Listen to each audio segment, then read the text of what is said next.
पेटू बहू भाग 2। उस दिन की घटना के बाद शारदा के घर का माहौल पूरी तरह से बदल गया था। लावण्या ने छिप छिप कर खाना बंद कर दिया था, लेकिन उसके लिए एक नई समस्या शुरू हो गई थी। डाइनिंग टेबल के पास टेबल इडली, वड़े, उपमा, पूड़ी जैसी सभी चीजों से भरी हुई है। लावण्या की प्लेट में पहले से ही 10 पूड़ियां हैं। शारदा प्यार से एक और पूड़ी परोसने वाली है। नहीं सास जी, सच में मेरा पेट भर गया है, एक निवाला भी अंदर नहीं जाएगा। ये क्या बेटी, इतनी जल्दी? तुमने अपने पति से सिर्फ 2 ही कम खाई हैं। मेरी बहू किसी से कम नहीं होनी चाहिए, बस एक और, मेरी कसम। नहीं, प्लीज। देखा मेरी जान, मैंने पहले ही कहा था, चोरी के खाने से शाही खाना बहुत खतरनाक होता है। तब कंट्रोल तुम्हारे हाथ में था, अब कंट्रोल सास जी के हाथ में चला गया है। क्या कानाफूसी चल रही है? तुम भी 2 और इडली ले लो। तुम दोनों ऐसे दुबले पतले रहोगे तो पड़ोसन पंकजम मुझ पर हंसेगी।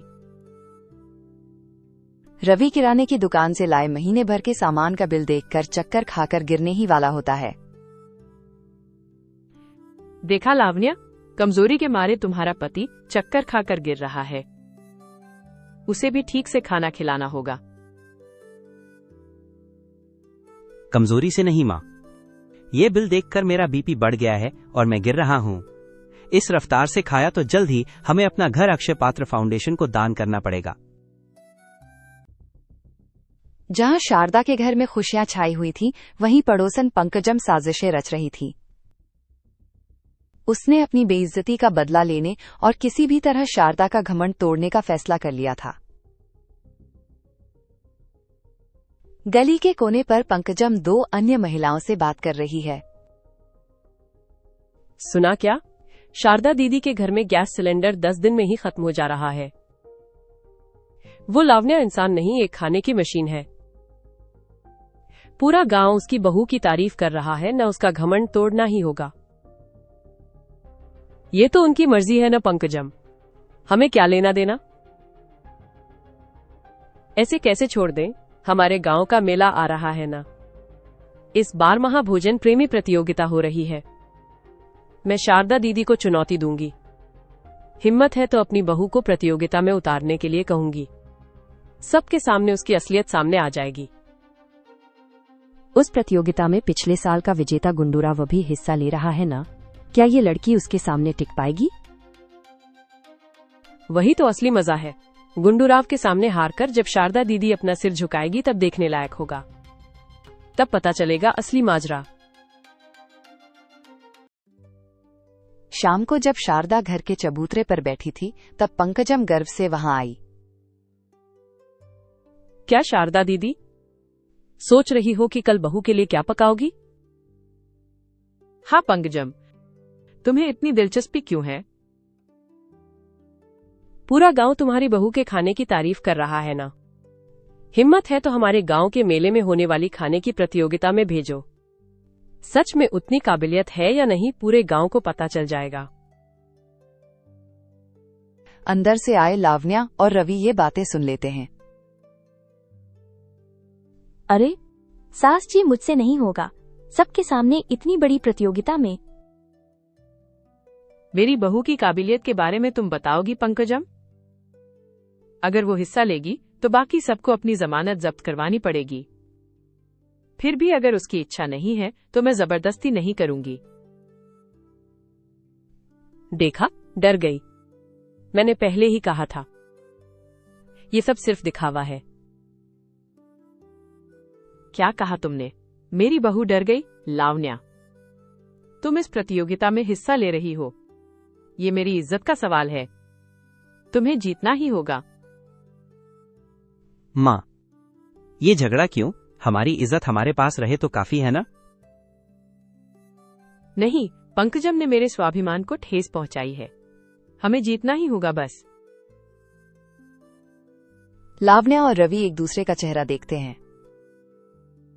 अब अपनी सास की इज्जत के लिए लावण्या को खाना पड़ेगा।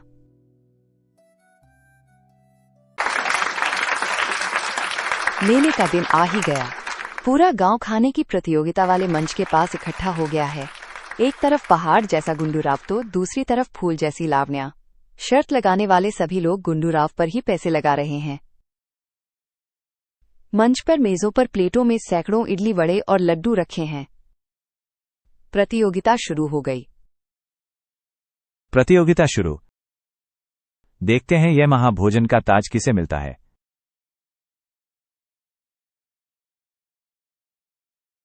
गुंडूराव ने दोनों हाथों से फटाफट खाना शुरू कर दिया। लावण्या ने धीरे धीरे एक एक इडली को चटनी में डुबोकर खाना शुरू किया। लोग हंसने लगे।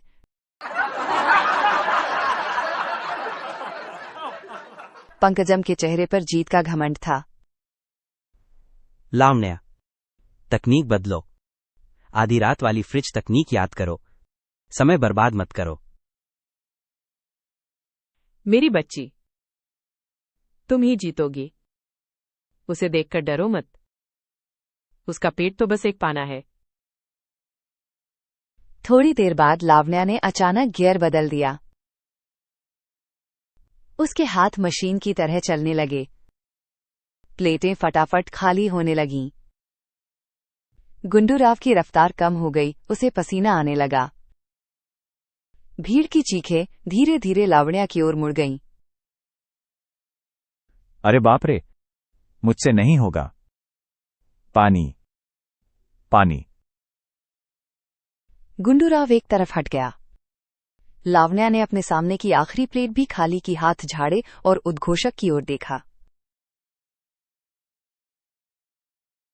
बस इतना ही? और कुछ है क्या? मीठे की आइटम्स तो अभी शुरू भी नहीं हुई। ये सुनकर पूरी भीड़ शांत हो गई और फिर अचानक तालियों की गड़गड़ाहट से गूंज उठी।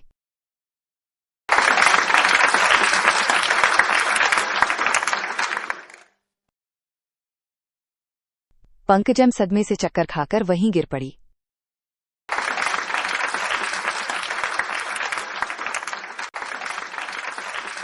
पूरे गांव ने लावण्या को कंधों पर उठाकर जुलूस निकाला। शारदा गर्व से फूली नहीं समा रही थी। घर में लावण्या ने जीती हुई बड़ी सी ट्रॉफी को मेज पर रखा। देखा रवि, पंकजम का मुंह उतर गया। हमारी लावण्या ने मेरी इज्जत को आसमान तक पहुंचा दिया।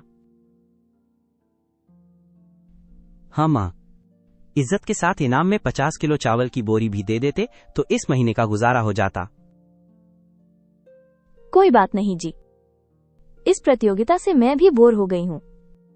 कल से थोड़ा डाइटिंग करने की सोच रही हूँ। ये बात सुनते ही शारदा और रवि एक साथ सदमे में उसकी ओर देखने लगे। लावण्या का डाइटिंग करने का विचार उसके इतनी बड़ी प्रतियोगिता जीतने से भी बड़ा आश्चर्य था। दोनों जोर जोर से हंसने लगे। डाइटिंग कमाल है, तो मतलब कल से रसोई का आधा सामान बच जाएगा। उस घर में अब खाना कोई समस्या नहीं बल्कि एक उत्सव है। प्यार और हंसी के बीच उनका खाने का त्योहार यूं ही चलता रहा।